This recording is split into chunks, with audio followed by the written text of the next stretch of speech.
20th of April, Rabbi Levitt, Rambam, Ramban. Okay, the Ramban. So we were right at the end there, but we'll maybe we'll go over it again and see what's coming out over here, and you'll share with the notes. Maybe there's some other places that we could. Little snack for breakfast. Oh, I just got a snack of breakfast. There's nothing to eat, but I can have some salted and roasted pecans. That's good. All right. So, yeah. So you have your Ramban? I've got it. Okay, so that makes one of us. Okay, I'll be back in a second. I know exactly where it is. Okay, sounds good.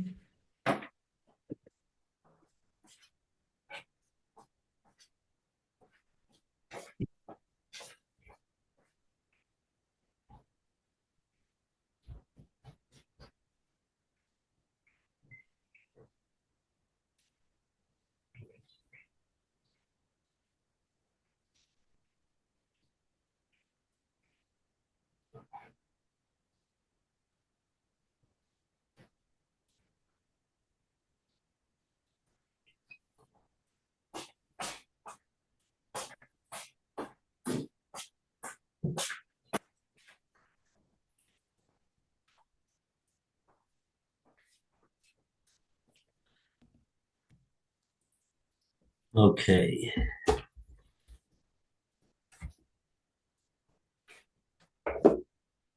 Here we go. Okay, so let's see what we have over here.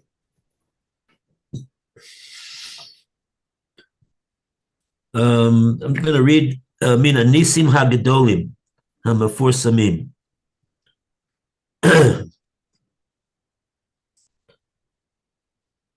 All So right, find out. it's 3, 6, it's like 8 lines up from the bottom, from the end of the end of the end of the piece.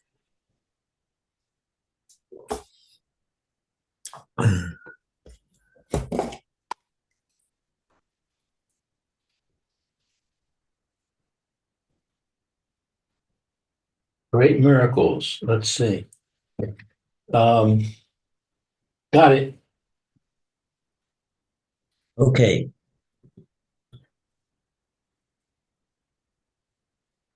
So, Mina, and from the great miracles that are well known and publicized, I think he's referring to Kriyas Yamsuf and the Eser Makos. Adam Modeh Benisim Hanistorim. A person comes to acknowledge that there is, in fact, nisim that are nistorim, that are, he calls hidden miracles. Right.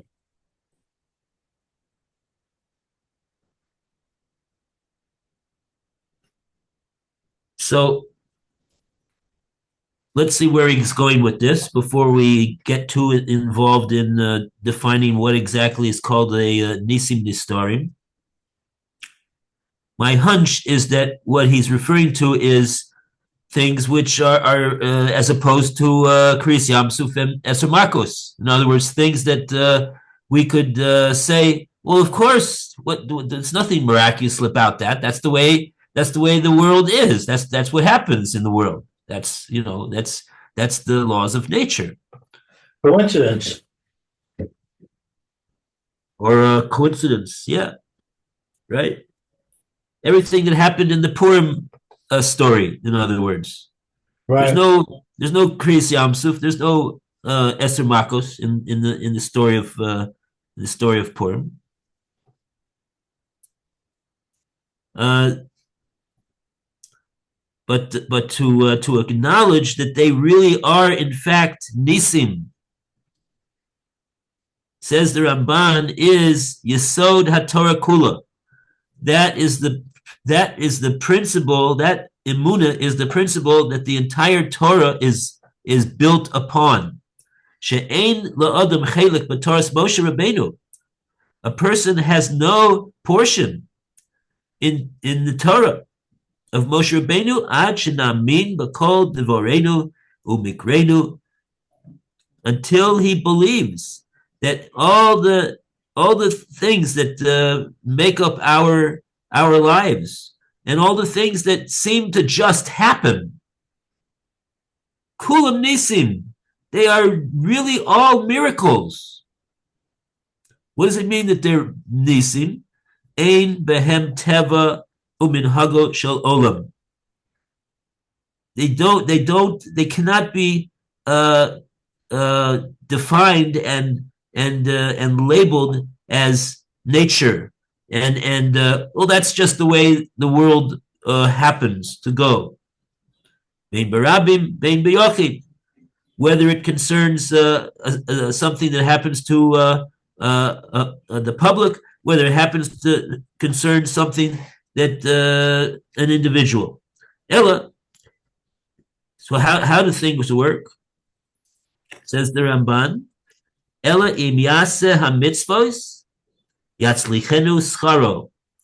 If a person will do the mitzvahs that it says in the Torah that you're commanded to do, yatzlichenu scharo. So literally, what this means is, as the merit which is generated as a result of the performance of that mitzvah will provide him with success, hatzlacha.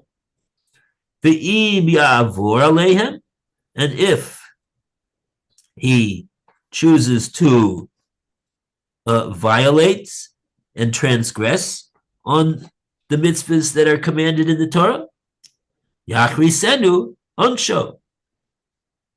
This is the opposite. Will be there will be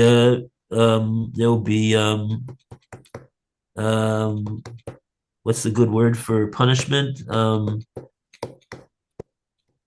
Fallout, ramifications, as a result of what he violated in the Torah, and so therefore, hakol b'gzeras elyon, kasher hiskarti kvar. Everything happens because there was a gezerah from above, as we've explained. And we looked over there to see where it is that he explained that, and we didn't get too much, didn't see too much over there. But that's the point. The point is that it doesn't happen because of teva. It doesn't happen because of cause and effect. It happens because it's a gezerah that Hashem decrees that that's the way it should be. And what's the criteria which determines how it is that Hashem makes the gezerah? So the Ramban said that depends upon the person's actions, how he does the mitzvahs, and how he stays away from the averos. V'yisfarsamu hanisim hanistorim be'inyan harabim kasher yovo biyudei haTorah be'inyan habrachos v'aklolos. Moshe Omer Akosu v'Yomer Kol Hagoyim Alma Asa Hashem Kacha leEretz Hazos Ve'omru Al Asher Azvu Es Bris Hashem Elokei Avosam V'Sfarsim Adavar LeKol HaUmos Shehu Me'es Hashem Ba'onsham. Okay, so let's try to get this one. Yisforsimu hanisim. The nisim will become publicized and known. Hanisim hanistorim. Be'inyan harabim. In the matter of the rabbim, the community. Kasher yavo b'yeude haTorah.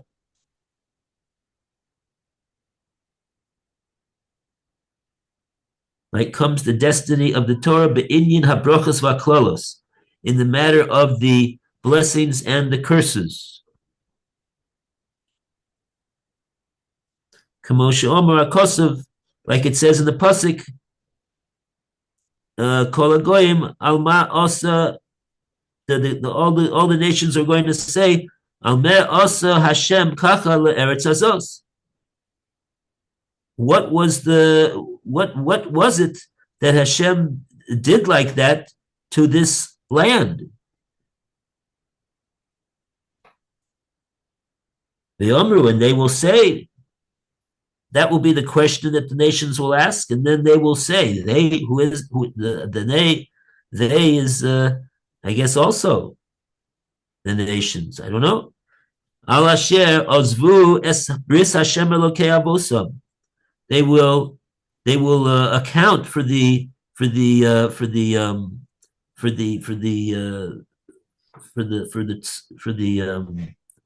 punishment that suffered by Klal Yisrael in Eretz Yisrael. Eretz Azos, it's referring to Klal Yisrael in Eretz Yisrael. What the nations will ask, what did Hashem do this for? So they're ascribing what was done to Hashem.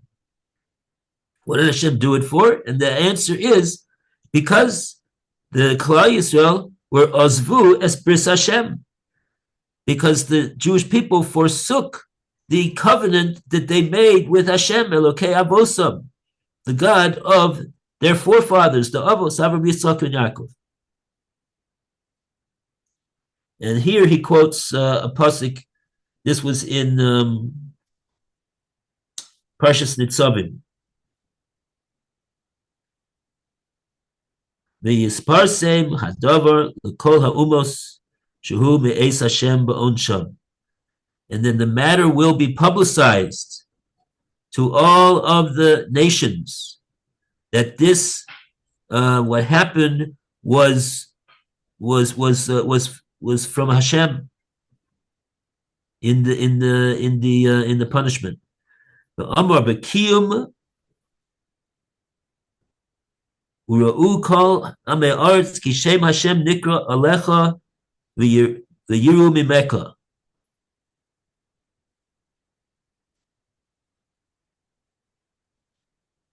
So now here he's talking about the opposite, I believe. The Amar Bekiyum, and it will be said also, I guess, by the nations. Bekiyum, when Klal Yisrael fulfills what it says in the Torah, they will look at Ru Kol Amei Arts, all the people of the land, all the nations of the world will see Kishem Hashem Nikra Alecha, that the name of Hashem is called upon you, upon Klal Yisrael, V'yiru Mimeka, and they will be in awe of you. They will be very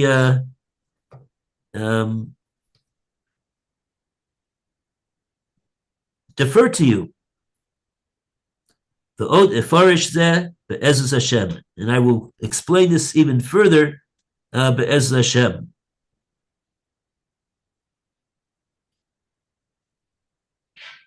So the one difficulty I have with this, it says that there is no element of nature and the ordinary course of the world in them at all. Now, the at all is not bold. So maybe I'll leave that out. But nevertheless,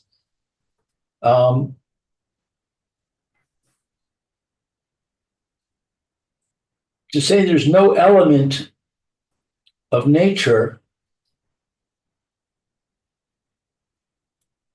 doesn't make sense to me. Okay. It's a big finish, right? Yeah. I mean, we're not used to hearing this type of talk. Good morning, Phil. Here's Phil. Morning, Phil. Good morning. How are we doing? Welcome back, Right, everybody. a healthy and a happy summer to you. I didn't know you were a skier, Phil. Skier. When was I skiing? Banff. Banff is a famous ski resort, no? Yeah, but I didn't ski there. I was there, but I didn't ski. But there's a lot of nice hiking there. Beautiful hiking. The summer. Beautiful hiking. Yeah, actually, it's weird because I was there in the summer, and you had it's so cold generally during the winter that the spring flowers first come out in the summer there. Wow. Where, by the way, is this place, Banff? Canada. Banff, it's the Canadian Rockies, and it's actually more beautiful than Alaska and other Rockies and other places. It's really beautiful. You have these reflective lakes everywhere, with lots of nice hiking paths and boating on lakes and on reflective lakes. Beautiful area. From what I've heard, they have helicopter skiing there. They take you in a helicopter with your skis and everything. They take you up to the top of the mountain and drop you off. And then it takes an hour to Yeah, I'm not doing that. There's also there's also hot springs like you have in Tveria there too, but I don't do. It was just a hiking thing. It was very nice, very pretty. Beautiful. Anyway, we're discussing something in the Ramban where he says, for a person has no share in the Torah of Moshe, our teacher, unless he believes that all affairs and experiences are miracles, and that there is no element of nature and the ordinary course of the world in them. And I'm questioning this statement that there's no element of nature. I could see if it says, I'll be back in a few minutes. Okay, you got to understand that Hashem is pulling the strings. Hashem is guiding your life. Hashem is doing miracles to make adjustments. But there is something called nature, and there is an operant principle of, for example, if somebody's born in Biafra, some really poor place, some really poor part of the world, he's going to have a certain life. He can rise above that. Hashem can do miracles to change things, but there's an overall tendency that he's part of. If he's born in America, it's a very different life. And I think there's a principle of, Hashem doing a miracle. There has to be a balance of how much of a miracle Hashem is going to do for you in certain circumstances and how much you merit, so that the person who lives in Biafra is going to have a lot more merit to get the same steak dinner as the one who lives in New York.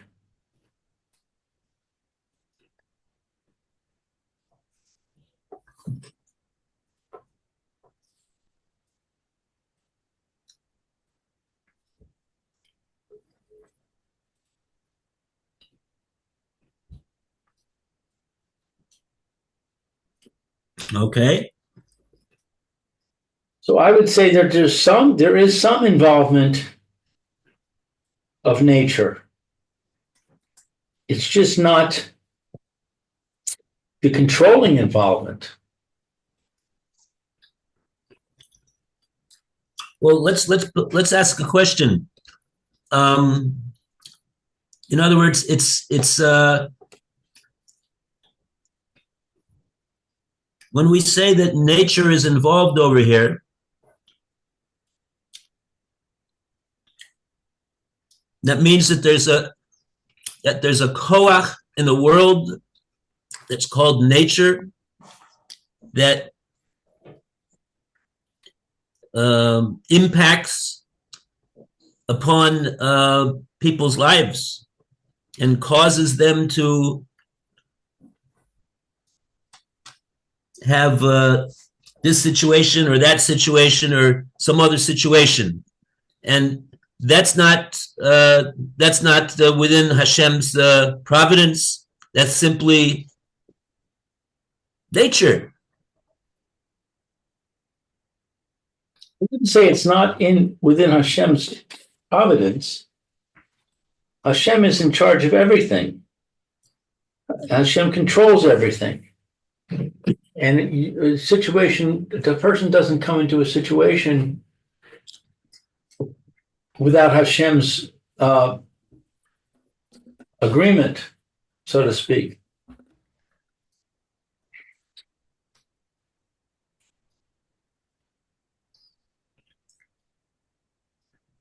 So I guess what you're saying is, well, how can that be if, what does it mean to say there's an involvement in nature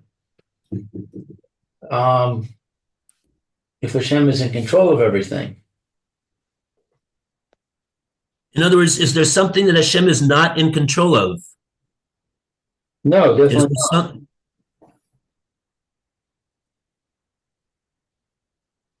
So maybe we would say that nature is Hashem's tool. Yes. Hashem created nature for a reason. So the reason why the world seems to work according to the laws of nature is not because there's anything, it's not because there's the nature has some intrinsic power to cause whatever it is that it causes, but it's simply Hashem's hashkacha. That's the way Hashem chooses to. That's the way Hashem chooses to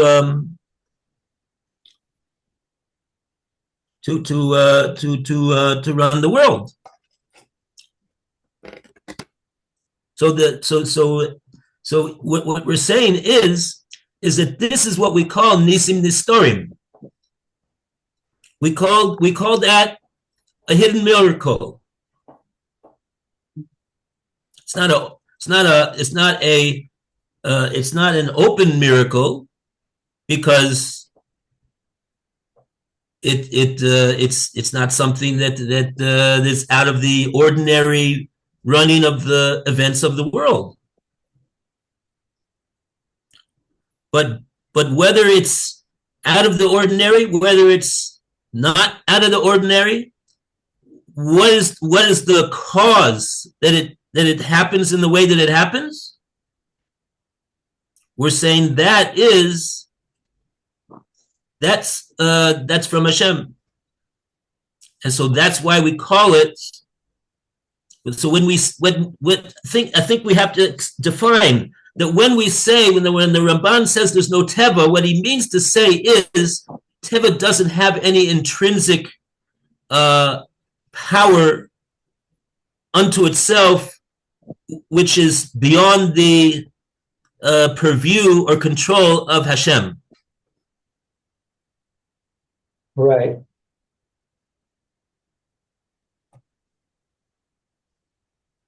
In other words, if you'll ask, why was it that this thing happened?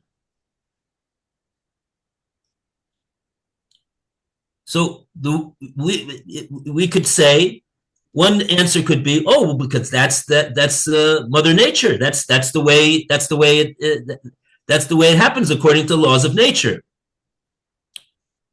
So what we're saying is that we're saying what the Ramban is saying, that it's not really because of the law of nature.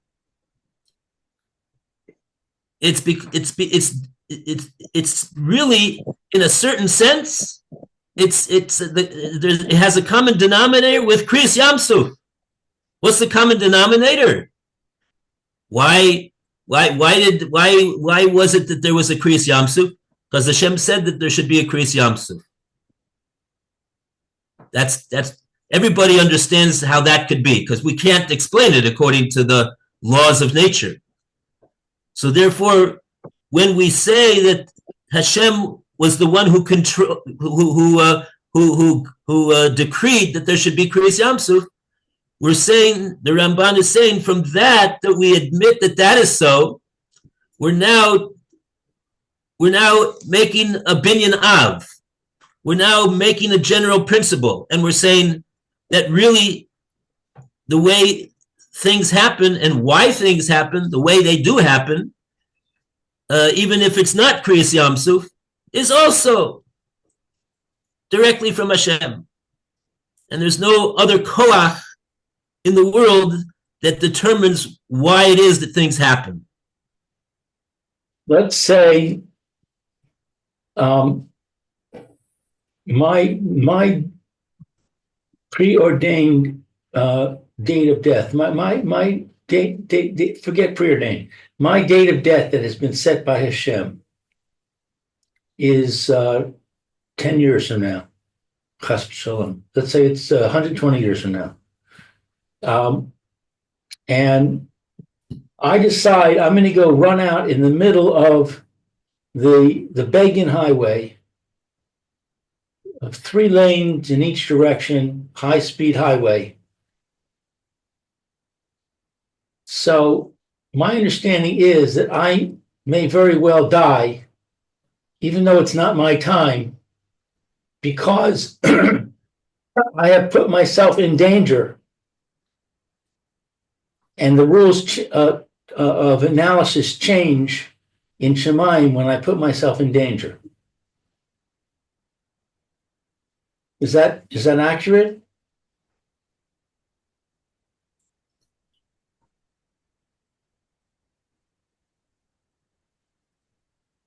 Well, what I would say is follows. In other words, rather than saying, that's the law of nature at work, that when somebody does something which is dangerous, he's in danger of losing his life, even though, according to Hashem's decree, he's supposed to live 120 years.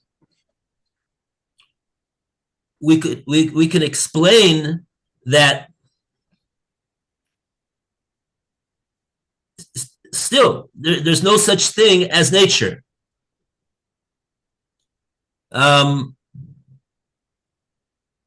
If his lot is that he's supposed to live, he'll live.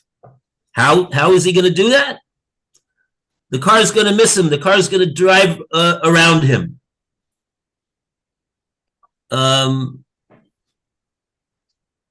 He might be injured, but he won't die from it.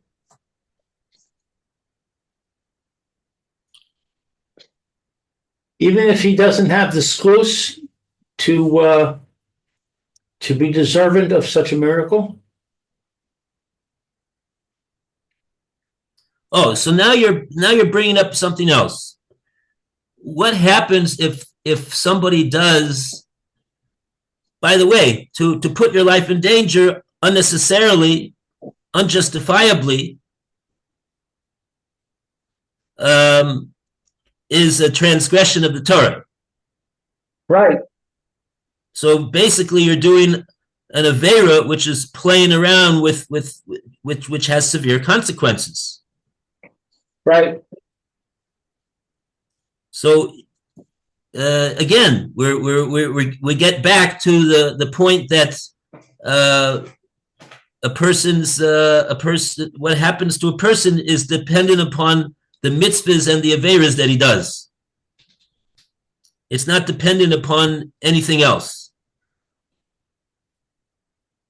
That's what say that nature is really not involved. It's just a matter of the fact that he did an avera by putting himself in danger vis-a-vis nature.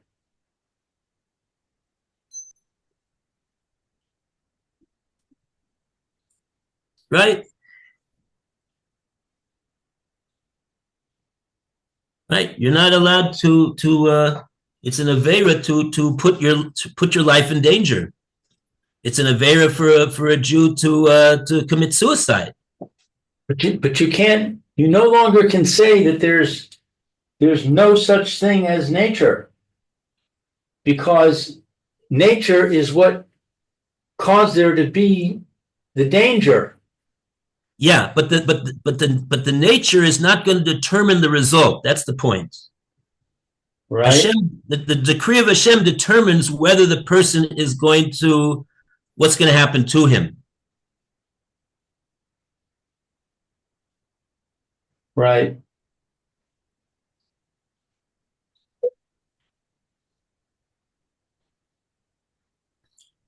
It's complicated. Yeah.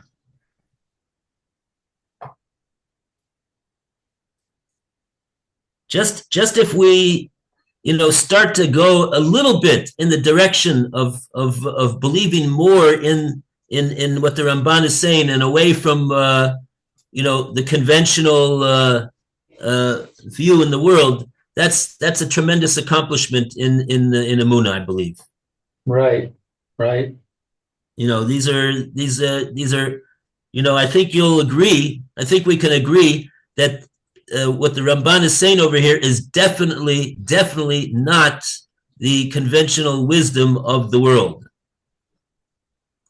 The world believes that that things that are not dependent upon the mitzvahs that a person does or the averas that a person does, and that there's no such thing as Hashem decreeing anything. It all depends on other factors. There's other things that have koach in the world, but the Ramban is introducing us to the idea that the Torah is telling us that Hashem is this is what we mean when we really say Ein od milvado. And this was the skula of the Nefesh HaChaim. What the Nefesh HaChaim told us, that if a person truly internalizes this truth, that Hashem is really the only power in the world, then that has a miraculous skula type of a effect that Hashem will provide him protection, which would seem to be totally above and beyond the law of averages, the rules of conventional cause and effect, nature, etc., statistics, all of these things.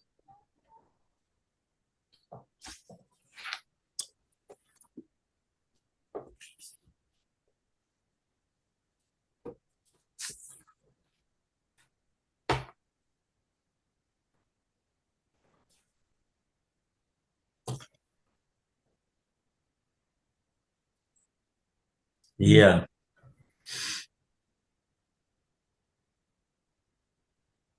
So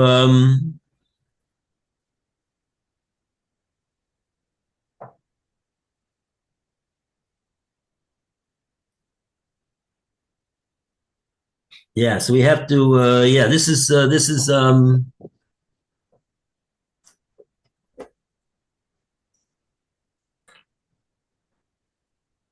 yeah, like the Ramban told us, This is why so many mitzvahs that we have in the Torah are Zecher L'Yitzias Mitzrayim, because these are the principles that the Ramban is telling us that we learned from Mitzrayim, the experience of the Yasser Makos and Kriyas Yamsuf. And this is what the Ramban is. This is his explanation, that from those events, they have a tremendous impact in molding how the way that we look even at the world that we live in today, where there aren't any such things as Eser Makos and Kriyas Yamsuf. That's what he's saying.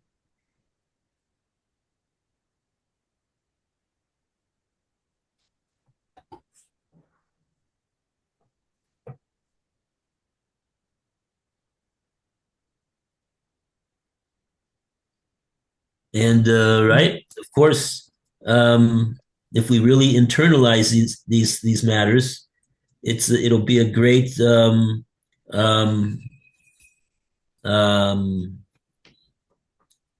it'll inspire us to be more right, do more mitzvahs and do fewer averas. That's what it's all about.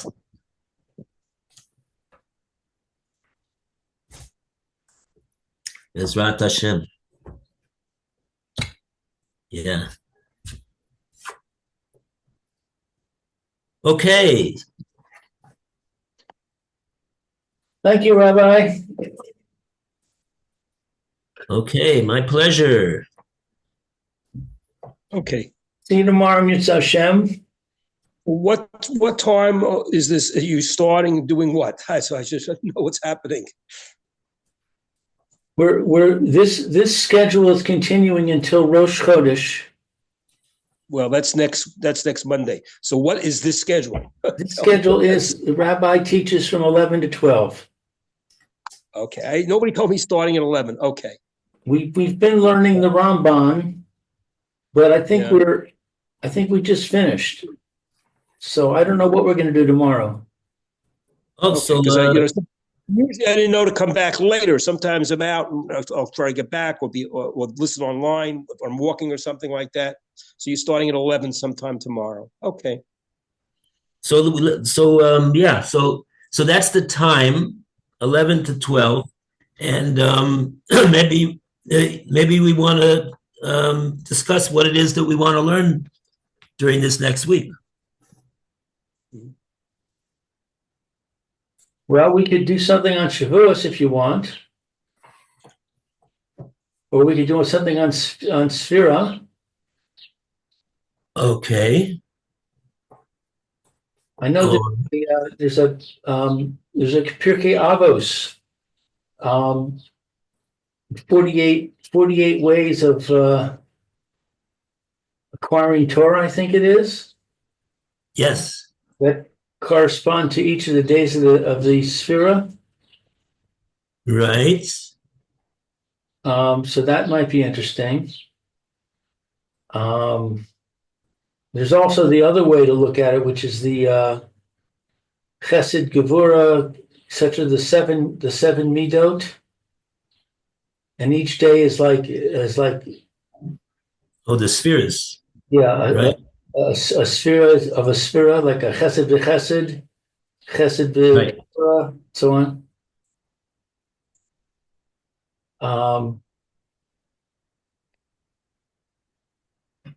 Or something else. Okay. Right.